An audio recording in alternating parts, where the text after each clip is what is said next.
নমস্কার সবাইকে, welcome to part 2 of figure speech. Figure স্পিচের পার্ট 1-এ আমরা কিছু ফিগার স্পিচ ডিসকাস করেছিলাম। আজকে পার্ট 2 নিয়ে ডিসকাস করব।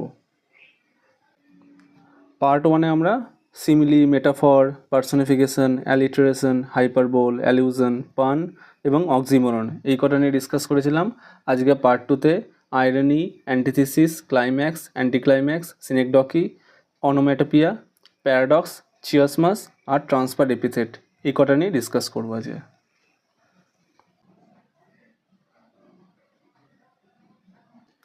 Irony is when something is different from what you expect or when the meaning is opposite to what is said. Irony মানে হলো আপনি যা আশা করেন তার থেকে উল্টো কিছু হয়, মানে তুমি যেটা এক্সপেক্ট করছো তার থেকে উল্টো কিছু হলো। বাইরে প্রচুর মেঘ করলো কিন্তু বৃষ্টি হলো না। তুমি সারা বছর খুব খেটে পড়াশোনা করেছো কিন্তু পরীক্ষা দেখা গেলো পাসই করলে না। এই ব্যাপারগুলো হচ্ছে আইরনি। যেমন saying great job when someone makes a mistake. ধরো কেউ কোনো একটা ভুল করলো, তাকে তুমি বললে কি দারুণ কাজ করেছো, গ্রেট জব, এটা একটা আইরনির উদাহরণ। এ dentist with a bad teeth, একজন দাঁতের ডাক্তার যার নিজের দাঁতগুলি খারাপ, এটা একটা আইরনির উদাহরণ। এ পুলিশ স্টেশন গেটস রবড, একটা পুলিশ স্টেশনে ডাকাতি হলো। পুলিশরা কোথায় ডাকাতের হাত থেকে বাঁচাবে, তা না, পুলিশ স্টেশনে গিয়ে ডাকাতি হয়ে গেল। এই ব্যাপারগুলো হচ্ছে আইরনির উদাহরণ। নেক্সট আছে antithesis. Antithesis is when two opposite ideas are put together in the same sentence to create contrast and make a point stronger. Antithesis মানে হলো দুটো উল্টো ধারণাকে এক বাক্যে রেখে তুলনা তৈরি করা হয় এবং পুরনো ধারণাটিকে আরও বেশি শক্তিশালীভাবে প্রকাশ করা হয়। মানে দুটো কন্ট্রাস্টিং ধারণাকে একই সাথে প্রকাশ করা হবে, দুটো অপোজিট আইডিয়াসকে একই সাথে প্রকাশ করা হবে এবং তার মাধ্যমে একটা ওভারঅল একটা খুব স্ট্রঙ্গার একটা ধারণা বা মিনিং প্রকাশ করা হবে। যেমন প্রথম উদাহরণটায় শেক্সপিয়ারের সেই ম্যাকবেথের বিখ্যাত সেই উইচেসদের বিখ্যাত যে গানটা ছিল, তার প্রথম line fair is foul, foul is fair, মানে যাই ভালো তাই খারাপ, যাই খারাপ তাই ভালো। Many are called but few are chosen, অনেক লোককেই ডাকা হয়েছে কিন্তু অল্প কয়েকজনকেই বাছা হয়। Give me liberty, give me death, আমাকে স্বাধীনতা দাও নয়তো আমাকে মৃত্যু দাও। এই ওভারঅল ব্যাপারগুলো দেখো, দুটো কন্ট্রাস্টিং আইডিয়াসকে বোঝানো হচ্ছে যে fair is foul, foul is fair, বা give me liberty or give me death. এই পুরো বাক্যটার মাধ্যমে দুটো কন্ট্রাস্টিং আইডিয়া ইউজ করার মাধ্যমে একটা ওভারঅল একটা বড় একটা ধারণা, খুবই স্ট্রঙ্গার একটা ধারণাকে প্রকাশ করা হচ্ছে। নেক্সট হচ্ছে climax. Climax is the high point or turning point where the action is at its most intense or dramatic. Climax মানে হলো এমন একটি মুহূর্ত যখন কোনো ঘটনা সবচেয়ে বেশি উত্তেজনাপূর্ণ বা ড্রামাটিক হয়ে ওঠে। ক্লাইম্যাক্স হলো একটা গল্প বা সিনেমার ক্ষেত্রে ক্লাইম্যাক্স ভেবে দেখো যে একটা সিনেমার ক্ষেত্রে ক্লাইম্যাক্স কোনটা, যেখানে একদম গল্পের সিনেমাটা শেষ অংশটা, যেখানে ধরো হিরো এবার ভিলেনের থেকে বদলা নেবে, সেই পোর্শনটা হচ্ছে একটা ক্লাইম্যাক্স, যেখানে সিনেমাটা একদম অ্যাট ইটস পিক রয়েছে। পুরো সিনেমাটা ধরে যারা বিল্ড আপ হলো, হিরো ভিলেনের মধ্যে পুরো সিনেমাটা বিল্ড আপ করলো, লাস্টে গিয়ে এবার হিরো ভিলেনের মধ্যে ফাইট হবে। এই পুরো সিনেমাটা যে বিল্ড আপ করতে করতে একদম এন্ডে গিয়ে যে ফাইটটা দেখাবে, ওই ফাইটের পোর্শনটা হচ্ছে গিয়ে ক্লাইম্যাক্স। যেমন in a movie the climax is when the hero finally defeats the villain, যেটা বললাম যে এটা সিনেমাতে হিরো যখন ভিলেনকে হারিয়ে দেয় সেটাই হচ্ছে তার climax. The hero train for months, climb the mountains, fought the dragon and finally save the princess. তাহলে হিরো অনেক মাস ধরে ট্রেনিং নিল, ক্লাইম্ব দ্য মাউন্টেন্স পর্বত আরোহণ করলো, ফট দ্য ড্র্যাগনকেও হারালো এবং ফাইনালি সেভ দ্য প্রিন্সেস। এই যে তোমার লড়াই করার পর ড্র্যাগনকে হারানোর পর ফাইনালি যে প্রিন্সেসকে বাঁচালো, এই প্রিন্সেসকে বাঁচানো এই ব্যাপারটাই হলো এই গল্পের climax. You study all year, prepare day and night and finally enter the exam hall. তুমি সারা বছর পড়াশোনা করেছো, দিন রাত এক করে পড়াশোনা করেছো এবং ফাইনালি তুমি এক্সাম হলে প্রবেশ করলে। তাহলে entering the hall writing the exam is the climax of your hard work. তাহলে তুমি যে এক্সাম হলে ঢুকছো এবং তুমি যে পরীক্ষা লিখছো, এটা তোমার যে এতদিন ধরে যে তুমি কঠোর পরিশ্রম করেছো তার একদম চূড়ান্ত পর্যায়ে, তার ক্লাইম্যাক্স। এটা কোনো একটা ঘটনা যেটা চূড়ান্ত পর্যায়ে, সেটাই আমাদের ক্লাইম্যাক্স। অ্যান্টি ক্লাইম্যাক্স, এটা এক্স্যাক্টলি ক্লাইম্যাক্সের উল্টো। অ্যান্টি ক্লাইম্যাক্সকে বেথসও বলা হয়। Anti climax is when something starts out serious or exciting but then ends in a silly, unimportant or disappointing way.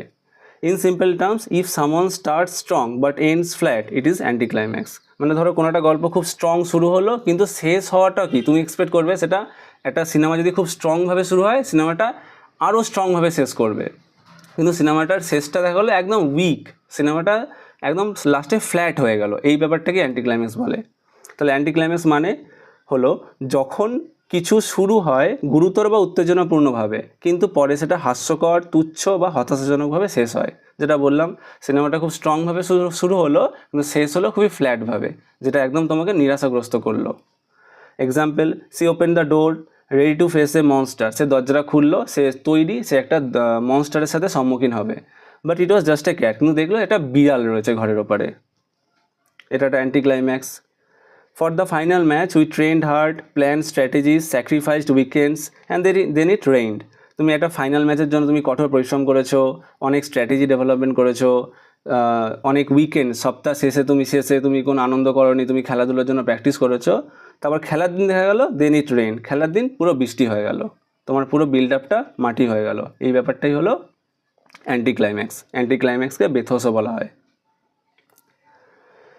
Next হচ্ছে সিনেকডকে। সিনেকডকে বা সিনেকডকে means using a part of something to talk about the whole thing or using the whole thing to represent a part। মানে হয় একটা বড় অংশকে বোঝাতে একটা ছোট্ট অংশ, কিংবা একটা ছোট অংশকে বোঝাতে একটা বড় কিছু একটা বলা হবে। সিনেকডকে মানে হলো কোনো একটা অংশ দিয়ে পুরো জিনিসকে বোঝানো, অথবা পুরো জিনিস দিয়ে একটা ছোট্ট অংশকে বোঝানো। যেমন he has a nice set of wheels, তার কাছে কিছু সেট অফ হুইলস, হুইলস মানে কি চাকা, চাকা কার থাকে, গাড়ির থাকে, তাহলে he has a nice set of wheels মানে তার কাছে গাড়ি আছে, এখানে wheels refers to car. India won gold in Olympics, India অলিম্পিক্সে স্বর্ণপদক জিতলো। ইন্ডিয়া কি জিতলো, বেসিক্যালি এখানে ইন্ডিয়া জিতলো নয়, ইন্ডিয়ার কোনো একজন প্লেয়ার বা অ্যাথলিট জিতলো, যে অ্যাথলিটটা ইন্ডিয়াকে রিপ্রেজেন্ট করছিল, তাহলে সে জিতলো। She is the bread winner of the family, এখানে ব্রেড বলতে এখানে বেসিক্যালি ব্রেড বলতে শুধু খাবারটা বোঝাচ্ছে না, ব্রেড মানে সে সংসারের, ব্রেড উইনার মানে সে সংসারের হয়ে পুরো আর্থিক উপার্জনটা সে নিজে করছে, মানে একটা সংসারের টোটাল খরচটা একজন ব্যক্তি বিয়ার করছে, এখানে ব্রেড উইনার বলতে পুরো টোটাল খরচটাকে বোঝানো হচ্ছে। এখানে যে ছোটো ছোটো শব্দগুলো, সেট অফ হুইলস, উইল একটা ছোটো শব্দের মাধ্যমে পুরো বড় গাড়িটাকে বোঝানো হচ্ছে। ইন্ডিয়া একটা বড় কান্ট্রি, এটাকে রিপ্রেজেন্ট করছে কি একটা সিঙ্গেল অ্যাথলিট। আর ব্রেড উইনার একটা ছোট্ট ব্রেড দিয়ে বোঝানো হচ্ছে সে পুরো সংসারের পুরো আর্থিক উপার্জনটা, এই ব্যাপারটাকেই সিনেকডকে বলা হয়। একটা ছোট অংশ দিয়ে বড় অংশকে বোঝানো, কিংবা বড় অংশ দিয়ে ছোট অংশকে বোঝানো। Onomatopoeia, onomatopoeia means sound words that copy real life sounds. Onomatopoeia হলো এমন শব্দ যা আসল জীবনের মতো শোনায়। বেসিক্যালি কোনো একটা কিছুর সাউন্ড, সেই সাউন্ডটাকে যে রিপ্রেজেন্ট করছে। ধরো একটা বিড়াল, ক্যাট সেড মিউ, বিড়ালের ডাককে আমরা মিউ বলি, বিড়ালটার ডাকটাকে এখানে মিউ হিসাবেই প্রকাশ করা হচ্ছে। এই ব্যাপারটা যে অ্যানিমেলটা যে ডাকটা দেয় সেই ডাকটাকেই প্রকাশ করা হচ্ছে, সেটা হচ্ছে অনোমেটোপিয়া। দ্য ক্লক ওয়েন টিকটক, ক্লকে আমরা টিকটক শব্দ শুনতে পাই, এখানে সেটাই বলা হচ্ছে। দ্য বি গোজ বাজ, বি এর শব্দ, মৌমাছির শব্দকে বাজ বলা হয়, সেই শব্দটা ইউজ করা হচ্ছে। Water kept going drip drip from the tap, tap থেকে জলটা টপ টপ করে পড়ছে, এই ওয়াটারের সাউন্ডটাকে ড্রিপ ড্রিপ বলা হয়, একই সেন্টেন্স ইউজ করা হয়েছে। The snake made a his sound, snake সাপের শব্দকে হিসিং সাউন্ড বলা হয়, এখানে সাপের শব্দটাকে হিস সাউন্ড, এই একই সেন্টেন্সে ইউজ করা হয়েছে, এই ব্যাপারটাকে অনোমেটোপিয়া বলা হয়। বেসিক্যালি যে আওয়াজটা, ওই আওয়াজটা যাকে রিপ্রেজেন্ট করে সেও অ্যাভেলেবেল থাকবে, এই পুরো সেটটাকেই বলা হয় অনোমেটোপিয়া।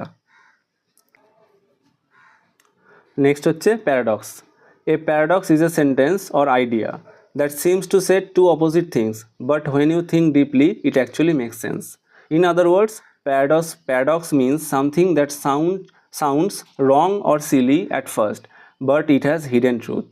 মানে প্রথমে যেটা ভুল বা হাস্যকর মনে হয়, ধরো একটা কথা বলা হলো, কথাটা শুনে তুমি ভাবলে এটা কিন্তু ভুলভাল কথা বা একটা হাসির কথা, কিন্তু তাতে একটা গোপন সত্য লুকিয়ে থাকে। তুমি যদি সেটাকে ভাবো যে কথাটা বলা হলো, সেটা তোমার হয়তো শুনে অ্যাট ফার্স্ট মনে হতে পারে এটা খুব একটা হাসির কথা বা এটা একটা খুবই বোকা বোকা কথা বলা হলো, কিন্তু তুমি যদি কথাটা নিয়ে ভাবো, দেখবে কথাটা থেকে একটা খুব হিডেন একটা ট্রুথ বেরিয়ে আসবে, সেই ব্যাপারটাকেই প্যারাডক্স বলা হয়।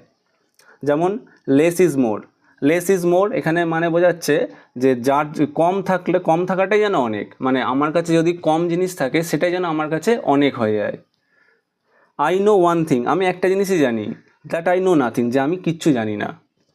The beginning is the end, শুরুটাই হলো শেষ। এখানে কি হচ্ছে যে এই যে কথাগুলো বলা হলো, less is more, I know one thing that I know nothing, the beginning is the beginning of the end, এই ব্যাপারগুলো কী হচ্ছে এখানে তোমার দেখে মনে হবে যে এগুলোর আবার কী মিনিং হতে পারে, কিন্তু তুমি যদি একটুখানি ভেবে চিন্তে দেখো তাহলে এই কথাগুলো অনেক হিডেন মিনিং থাকে। লেস ইজ মোর, একটা মানুষের জীবনে যত কম থাকবে সেটাই অনেক ভালো, তার যত চাহিদা চাওয়া পাওনা যত কম থাকবে সেই মানুষটা যত সুখে থাকবে তত ভালো লাইফ লিড করতে পারবে। এখানে প্রত্যেকটা সেন্টেন্সই সেম মিনিংটা বিয়ার করছে। নেক্সট হচ্ছে chiasmus. Chiasmus is when the words or ideas in a sentence are repeated in reverse order to make the sentence sound clever or balanced. Chiasmus মানে হলো এমন একটি বাক্য যেখানে শব্দ বা ভাবগুলিকে আগে যেমন ছিল পরে তার উল্টো ক্রমে বলা হয়, যাতে বাক্যটি বুদ্ধিদীপ্ত বা সুন্দর গঠিতভাবে শোনায়। এক্সাম্পল হিসেবে দেখা যাক, ask not what your country can do for you, ask what you can do for your country.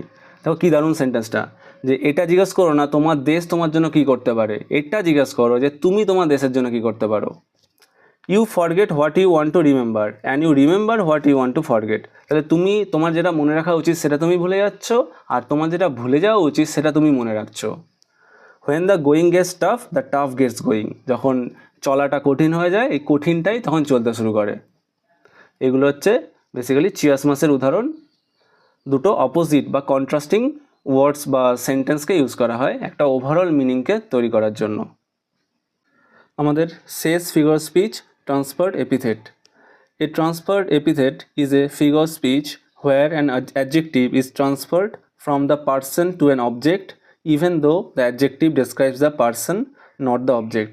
মানে হলো যেখানে একটি বিশেষণ বা অ্যাডজেক্টিভ থাকবে সেটা প্রকৃতপক্ষে কোনো ব্যক্তিকে বোঝালেও তা অন্য বস্তু বা অন্য কিছুর সঙ্গে ব্যবহার করা হবে।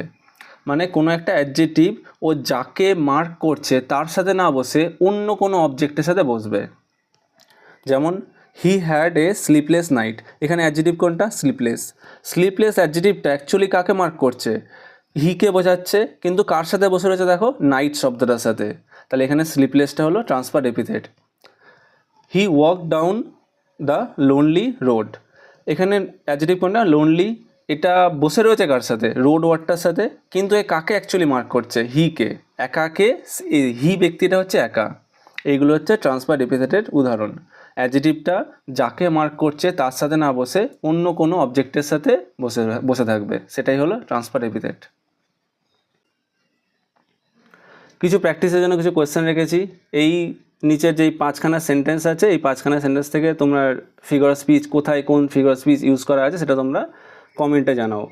যেমন প্রথম সেন্টেন্সটা আছে the fire station burn down, second সেন্টেন্সটা আছে the smile was as bright as the sun, third হচ্ছে গিয়ে টাইম ইজ থিফ, ফোর্থ হচ্ছে the city has big heart, fifth sentence হচ্ছে I have a million things to do today. এই 5টা সেন্টেন্সে কোন ফিগার স্পিচ ইউজ করা আছে সেটা তোমরা কমেন্টে জানাও। থ্যাংক ইউ টু এভরিওয়ান ক্লাসটা করার জন্য। আশা করি তোমাদের ডাউটস ক্লিয়ার হয়েছে। ফিগার স্পিচ নিয়ে যদি পরীক্ষায় কোনো প্রশ্ন আসে আশা করি পারবে। ফিগার স্পিচ জিনিসটা বেসিক্যালি ইজি, খুব একটা কঠিন হয় না। বেসিক যে কনসেপ্টসগুলো বললাম এগুলোকে অ্যাপ্লাই করলে ফিগার স্পিচটা ধরা যায়। আর এটা শুধু যে এইচএসদের টার্গেট করে ভিডিওটা তা নয়, এটা ওভারঅল হায়ার স্টাডিজের জন্য এই ভিডিওটা এনাফ আছে। এখানে যা কন্টেন্ট করানো হয়েছে এটা হায়ার স্টাডিজেও এখান থেকেই কনসেপ্ট ক্লিয়ার করে তোমরা কোয়েশ্চেন সলভ করতে পারবে।